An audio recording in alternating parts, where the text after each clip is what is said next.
All right, folks, so we're here kicking it with the lovely Lisa Loeb. Miss Lisa, how's it going? It's going well. First time coming to NAMM? I've been coming to NAMM for over 10 years.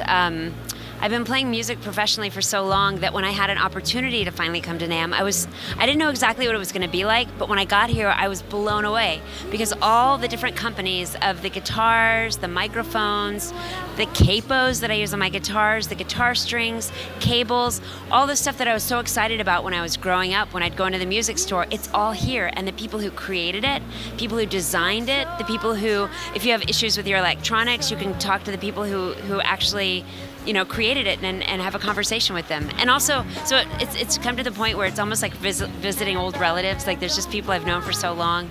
I also run into other professional musicians who I know or that I would like to meet. Like last year I met somebody from the band The Cure who I had actually met when I was 15. My sister and I had taken him out to breakfast after a Cure concert because we were huge Cure fans. And then he realized, he's like, oh my gosh, I remember that. Like it was about 25 years ago, so awesome. It was wild, yeah. So the She Rocks Awards, I want to ask you, why is it so important, at least for women? Well, the She Rocks Awards is happening here tonight at NAMM, and I was really excited to go to the March on Washington actually tomorrow, but I found out that I could give an award to my friend Lisa Fox, who's a DJ who I've known forever, and I'm going to go on a march tomorrow in Santa Ana, which is close. So I get to do both She Rocks and a women's march. But the She Rocks Award, it's interesting because as a woman musician, I have to say it's still sort of a lot more men than women in this industry. And I don't like to separate men and women, except for I do feel like if we put some focus on the women who are doing great things, and Lisa Fox is one of those people, she's a great DJ, she also is a philanthropist, always giving of herself, of her time, of her money, of her energy to causes that are important. And the other women who are being honored, I feel like it gives people great role models, and it makes people aware of what women are doing, and it helps create a path for other younger women who are coming up. So Lisa, how does it feel to have music that's been in movies and it's withstood the time and still actively popular here today? It's a really great feeling. Again, I'm a big music fan, so there's certain bands I've loved my whole life. I might know them for one song or two songs or their entire album and all the B-sides and the secret recordings that nobody knows. So I've got fans in all those different categories as well.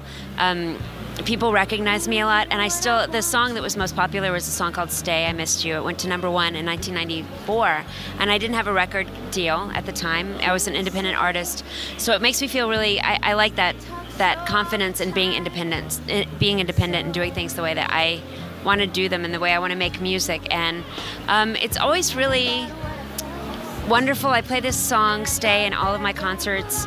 It's also been featured in more recent movies and things like Hot Tub Time Machine 2, in Orange is the New Black, and all kinds of shows, The New Girl.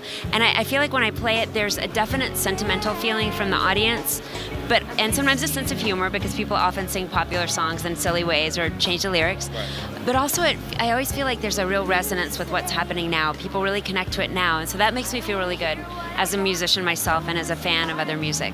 So Lisa, for some up-and-coming artists, people who want to pursue a life in music, could you send out any bit of advice? I have two pieces of advice. One of them is something I've always thought, which is if you want to be a musician or a writer or singer, whatever it is, do it. You just have to do it. You can't wait around for other people to give you an opportunity. You have to just do it. Sometimes you might need to find a collaborator because you might not be able to do everything in the business side as well, but just do it. The other thing is, these days with the way the music business is, it's not easy to make a living as a musician, and I think as a human, I've been thinking lately, it's important for musicians to have day jobs. Not like when parents say, get a day job, you're never going to make it. Not like that, but just if you're going to be a writer or a performer, if it's not taking up all your time, I think it's really important to have a full life. Have a life where you're doing something that matters, where you're actually making a living, where you're around other people maybe. I'm sure a lot of people have a lot of strengths and things they can do other than just play music, but if it's not taking up your whole life, don't be scared to have other things that you also do. It will enhance your life as a musician. So Miss Lisa, it's 2017. Let us know what the resolutions are.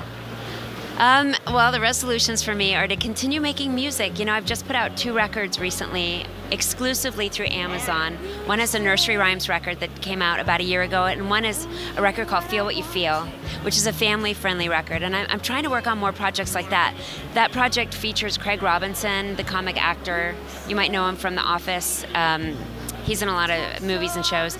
And then also Ed Helms plays banjo on it. And it's really for the whole family. I feel like all the songs have positive messages about respecting other people, but without sort of hitting you over the head with the positive message. They just sound like real songs. So I hope this year I can really spread those songs, and we have videos we're finishing up now. So hopefully people will see those and connect with them, and it'll make their life feel more positive. It's a great 2017. It's going to look amazing. Hey, Lisa, thank you so much for this introspective look on what we got going on, and I can't wait for what we got cooking for the future. Thank you. See y'all soon.